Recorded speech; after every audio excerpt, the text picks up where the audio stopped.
Hey Grace, how are you doing? It's been a long time since we last spoke. I was just wondering if you were well. Dave? Yeah, it really has been a long time. I'm fine. I'm doing much better without you. So what do you want? You've got a lot of nerve talking to me after everything you did. It's already been months since you left, and you suddenly want to have a chat? Just to let you know, I'm not interested in catching up or making up with you. I just want to know how you've been recently, that's all. You don't have to be so defensive. You must be feeling lonely living by yourself in that house without me, right? You can't have completely forgotten about me already.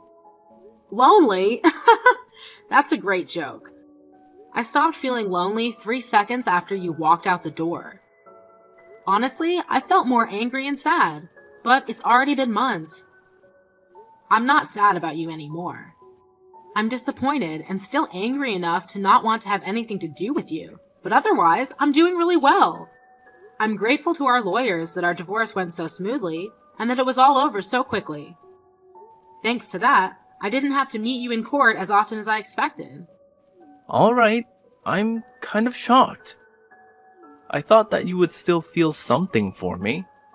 I mean, it's only been 6 months, you know?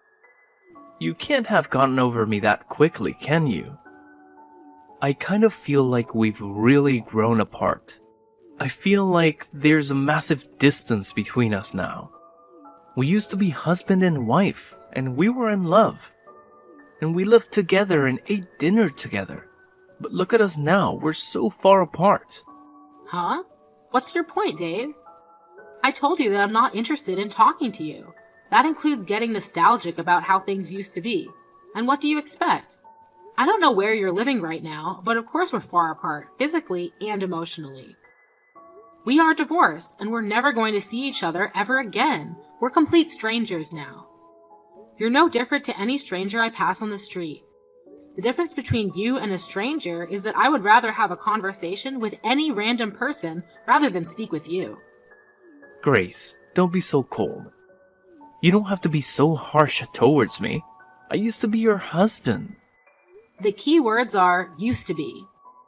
That was until you won the lottery and suddenly started acting like you were better than me. Yeah, it was a lot of money, but I don't understand how you could have changed so much in just a matter of hours. You threw me away on the day you won that lottery, and you're telling me that I'm being cold?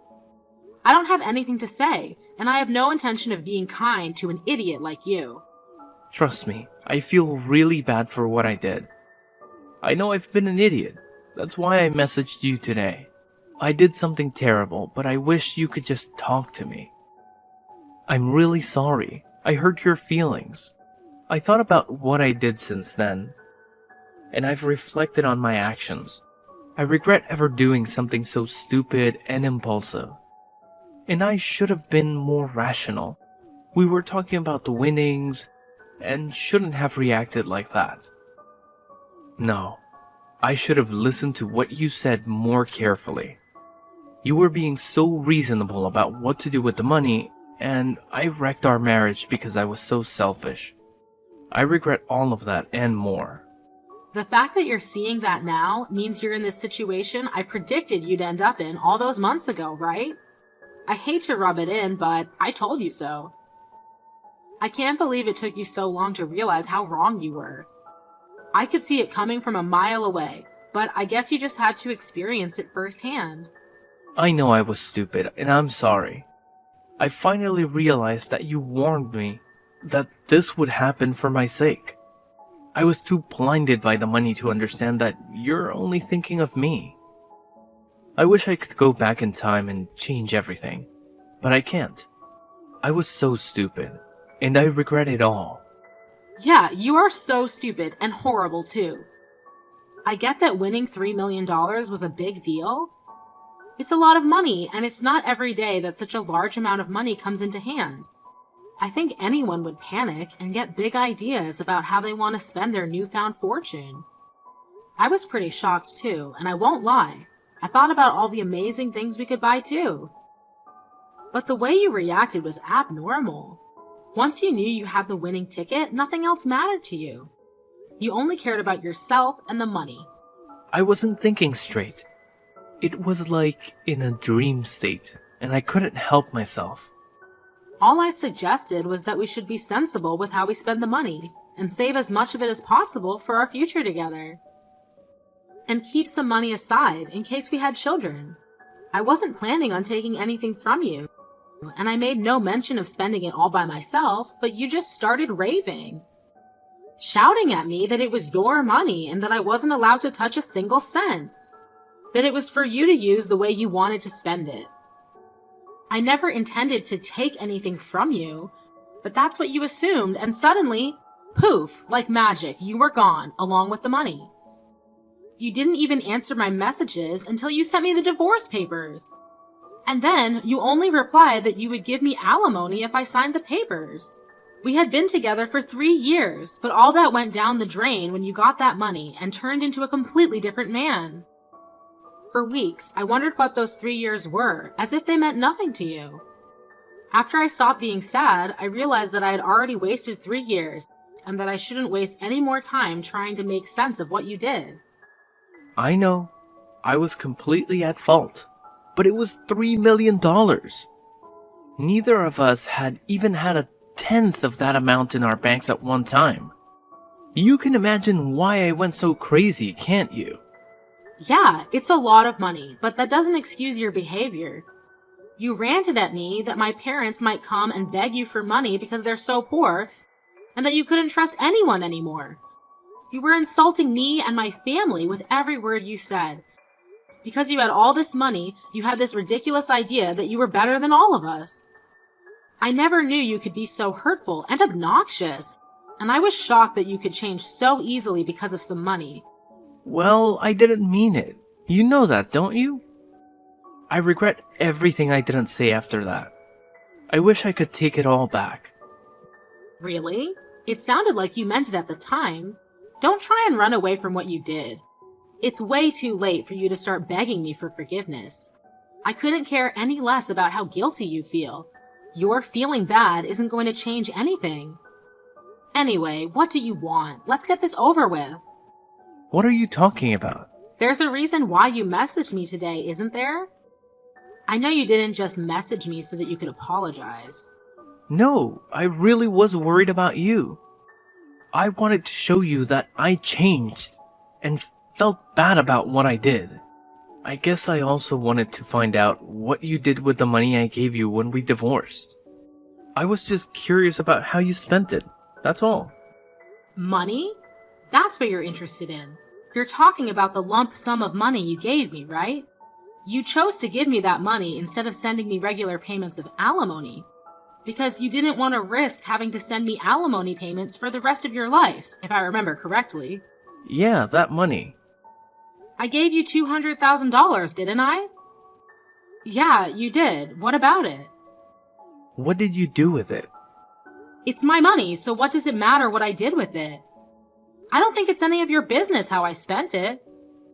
It's not like you set any conditions for how I spend it when the amount was decided in court. Yeah, but it was my money to begin with.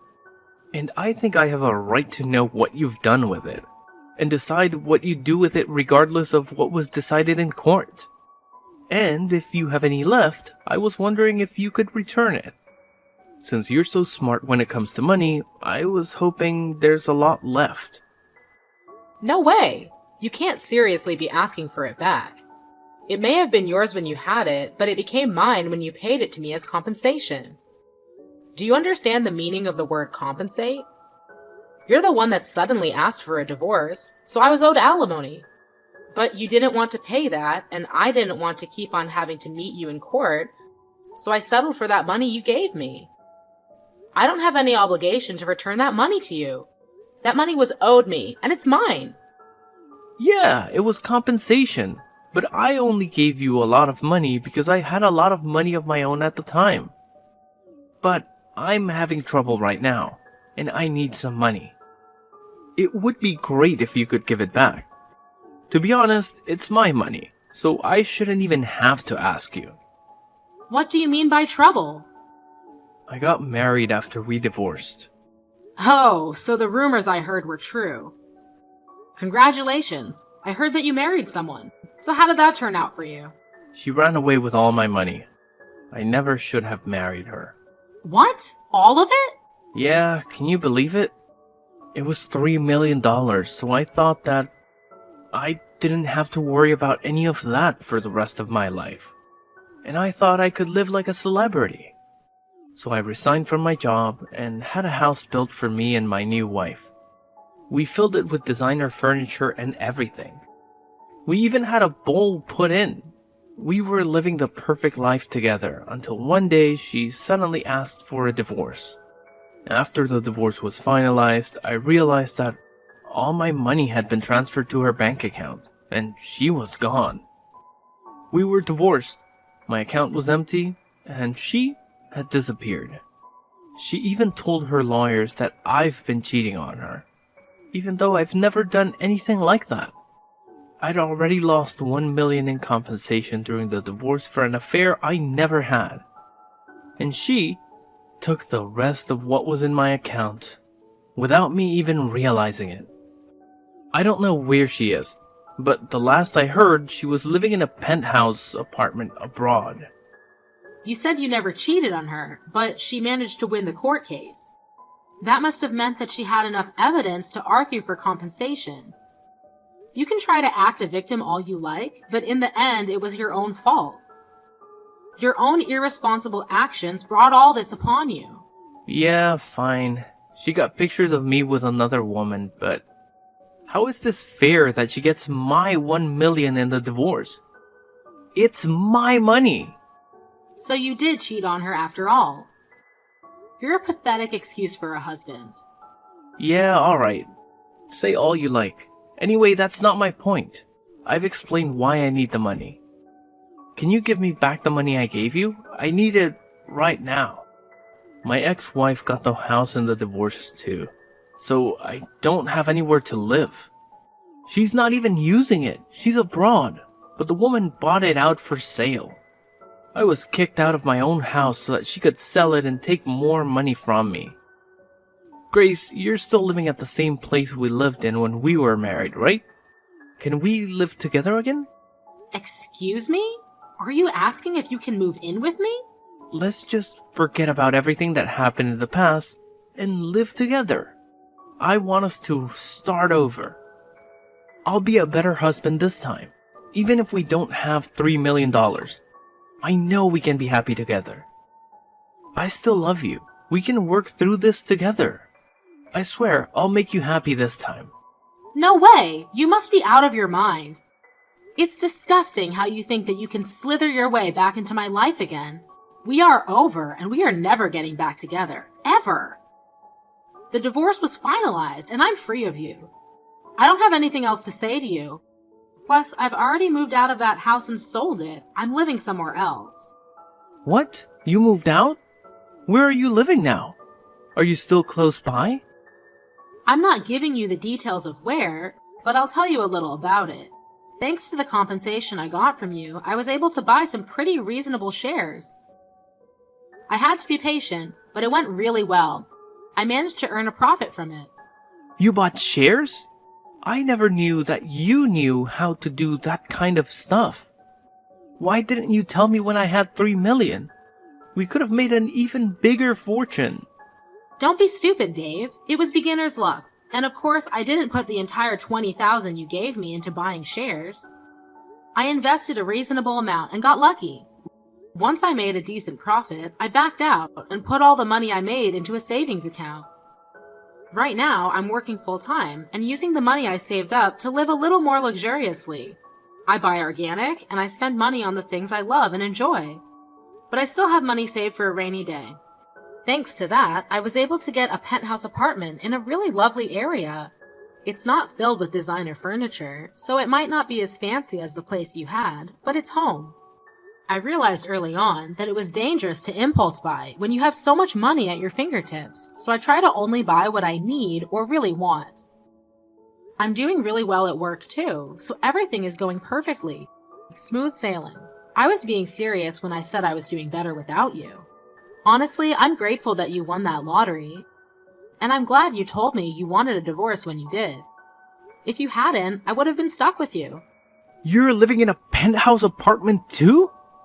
You're kidding. I never imagined that you would end up being so successful. It's only been 6 months since we divorced. But that's my money you're standing on. You and my other exes, you're both living in luxury thanks to me. It's money we were owed. I didn't know what to say about that money she took from your account, except maybe that it was just karma coming around to bite you in the ass. By the way, how much money do you have saved right now? About $200? You can't be serious. You're turning 36 this year, aren't you? You don't have a place to live, you're unemployed, and you only have $200 saved? I would sympathize, but I know that it's all your own fault. What are you planning to do from now on? I was just kicked out of my own house last week. I haven't been able to find a job yet. I thought that I could sell the house, but my other ex got it in the divorce, so I don't have anything worth selling. I already failed one job interview, and I didn't know what else to do. So I decided to message you, hoping that you could help me. What about your parents? Why don't you ask them to let you stay with them while you find a place of your own and a job? Some idiots in my parents' neighborhood found out that I won $3 million and started harassing my parents. Most of it was really childish, you know? Throwing toilet paper around. But they were getting death threats in the mail and stuff too. Some magazines are asking for interviews non-stop. My parents ended up moving away when they cut ties with me. I need your help, Grace. I don't have anyone else. You're the idiot, Dave. That's the main reason why I warned you about bragging about your win to everyone.